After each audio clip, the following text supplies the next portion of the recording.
Hello friends, જલપાની રસોઈમાં આપનું સ્વાગત છે। આજે એકદમ હેલ્ધી ડીશ બનાવવાના છીએ। આજની રેસીપી છે ચટપટી ચણાની ચાટ। તો એકદમ હેલ્ધી અને ટેસ્ટમાં પણ ખૂબ જ સરસ એવી આજની રેસીપીને શરૂ કરીએ। તો ચાલો, તો એની માટે સૌપ્રથમ મેં અહીંયા ચણાને લઈ લીધા છે અને ચણાને રાત્રે મેં પલાળવા માટે મૂકીને રાખ્યા હતા।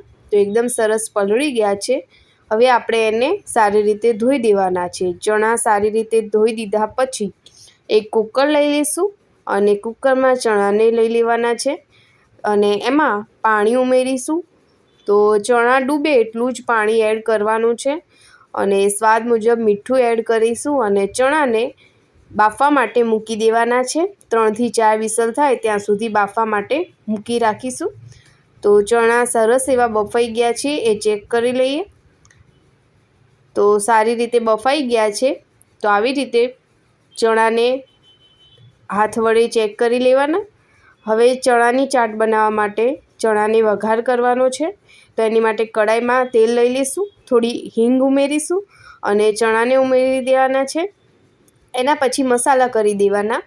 તો લાલ મરચું પાવડર એડ કરીશું, એના પછી ધાણા જીરું, ચાટ મસાલો ઉમેરીશું અને સ્વાદ મુજબ મીઠું ઉમેરીને બધું જ સરસ મિક્સ કરી લઈશું। તો આવી રીતે એકદમ હલાવી લેવાનું છે।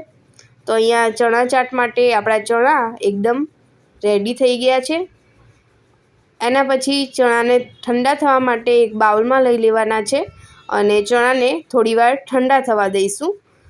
તો ચણા ઠંડા થઈ જાય એ પછી એમાં ઝીણી સમારેલી કાકડીને એડ કરીશું, ઝીણા સમારેલા બાફેલા બટાકાને એડ કરીશું, ઝીણા સમારેલા ટામેટાને એડ કરવાના છે અને ઝીણી સમારેલી ડુંગળીને એડ કરીશું અને ઉપરથી ખાટો ટેસ્ટ આવે એની માટે લીંબુ એડ કરીશું અને લીંબુ વગર ચણા ચાટ અધૂરી છે। તો આવી રીતે લીંબુને એડ કરીને બધું સારી રીતે મિક્સ કરી દેવાનું છે।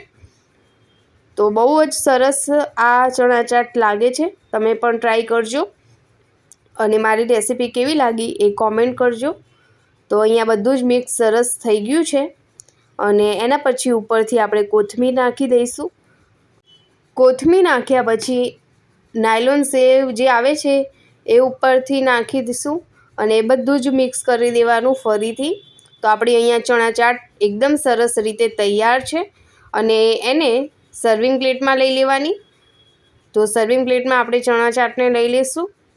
તો એકદમ હેલ્ધી અને ટેસ્ટી એવી આ ચણા ચાટ ખૂબ જ ઇઝીથી બની જાય એવી રેસીપી છે। તો મારી રેસીપી તમને કેવી લાગી એ કોમેન્ટ કરજો અને મારી ચેનલને સબસ્ક્રાઈબ કરવાનું ના ભૂલતા, જેથી અવનવી રેસીપી તમને મળતી રહે।